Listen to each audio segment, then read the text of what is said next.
All right, we're out here, and today I'm going to be reviewing the newly released GMT with the black and gray bezel. Everyone's calling it the Bruce Wayne, and it's also the 126710 blah blah blah for all you reference number buffs.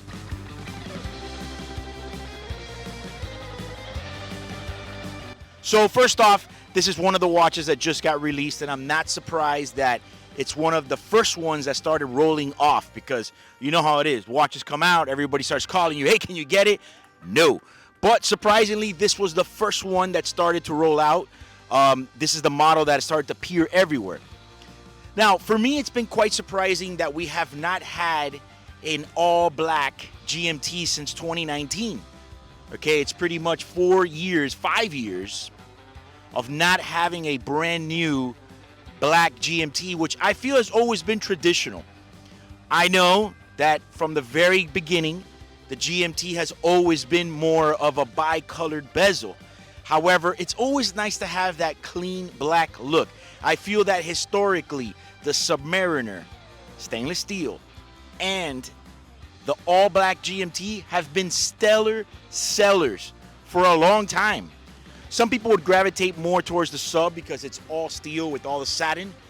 Some people like better the look of the GMT with the polished center links and the bigger numbers on the bezel. Just really depends what you want. A little bit more going on. Green hand in there for the 24 hours.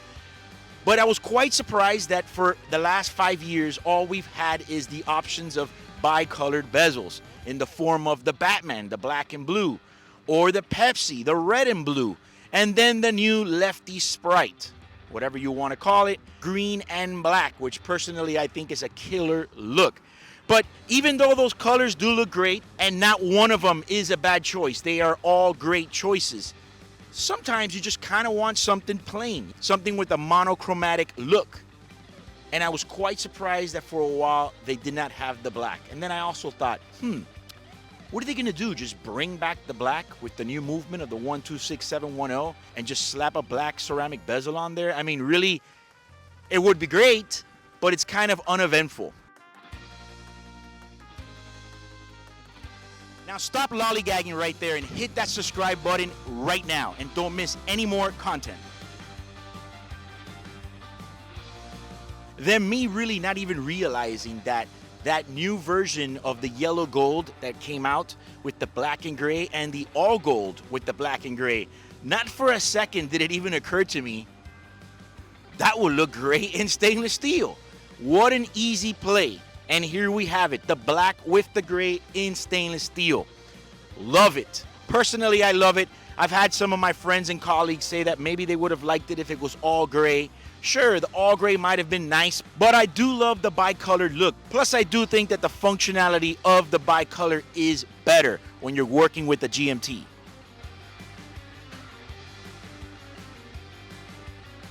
Now, personally, I feel that it has such a great look. That little touch of green there with the GMT Master and the green hand. Right now, honestly, guys, I like it better than all the other ones in the GMT lineup.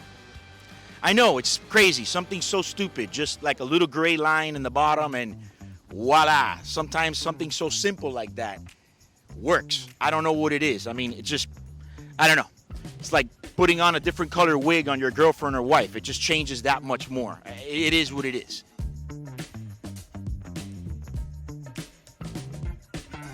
Now, another random fact that I want to point out here is that we finally get a black or monochromatic look with a Jubilee bracelet again. We haven't had that since the 90s.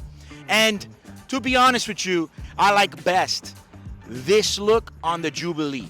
You see, me personally, I'm more of an oyster bracelet type of guy. You know, I do love the yellow gold one with the Jubilee, but when it comes to these stainless steel ones, I prefer the oyster.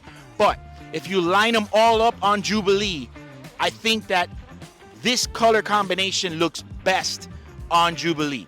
It's a shame because the previous version that we had, which was the 116710, there we go with the reference numbers again, 11665. Excuse me, sir, is that a 235558? Listen, the 116710, we were not able to easily put on a Jubilee bracelet. Can it be done? Can you take off a bracelet off of a Pepsi or a Batman Jubilee and put it on the previous version with the all black?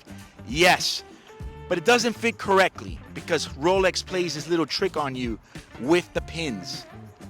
Fuckers know what they're doing with everything. They make it all complicated. The pins was the nightmare. You had to end up going with some aftermarket pins, and I didn't really like that too much. But now we finally have a black-looking GMT new model that you can get on Jubilee.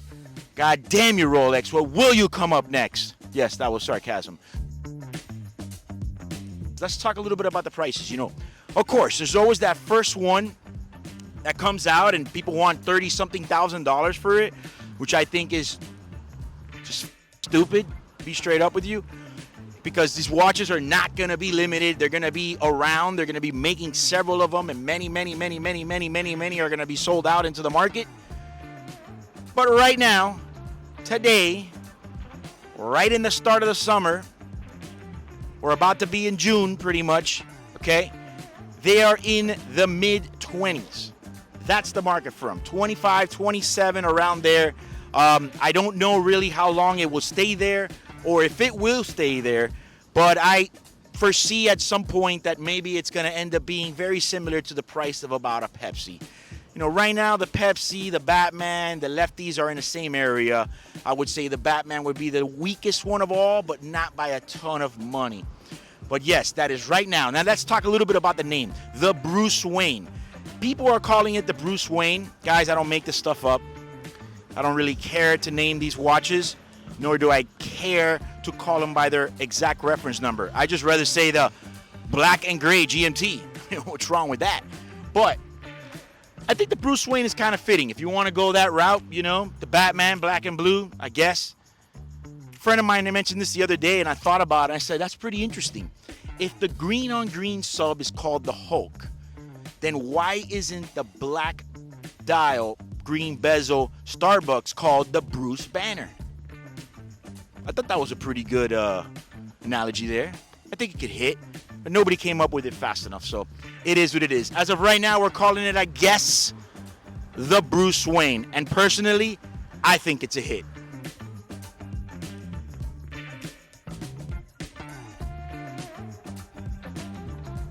So comment below what you think about the black and gray GMT, if you like it and if you want one. And what do you think about these prices? And if you like this video, like and share it. Also, subscribe to my damn YouTube channel.